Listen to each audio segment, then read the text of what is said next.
Rika ny anarako mpianatra any amin'ny anjery manontolo mandalina manokana miresaka lemure.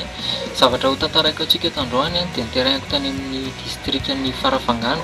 Biby anankiray antsoina hoe lemure cinereseps, karazana varika mena izy io tao amin'ny réserve spécial Manombo. Io lemure cinereseps io dia miaina en groupe na amin'ny andehana 3 ka hatramin'ny 7 ary mety miova araka ny karazany sy ny toerana. Ny tena foto-tsakafony dia voankazo atao hoe frugivore. Tamin'ny nandritra ny fotoana izy io dia nohanina goavy. Izy dia mivoaka amin'ny atoandro, dia mivoaka ihany koa amin'ny alina, izany hoe actif amin'ny atoandro, actif amin'ny alina, izany hoe catéméral araka izany. Ny fipetrapetrany amin'ny toerana iray dia miankina amin'ny fisiany sakafo na tsy fisiany, izany hoe raha misy sakafo eo dia monina eo izy mandritra izany, ary rehefa lany dia miova amin'ny toerana hafa ary miverimberina arak'izay fisian'izay sakafo izay. Tena mahafinaritra ao dia ny fanerasera amin'ireo olona efa maty anina eo amin'ny resaka primatologia, dia ny fahaizana karazana biby hafa any amin'ny toerana maro samihafa. Misaotra tompoko.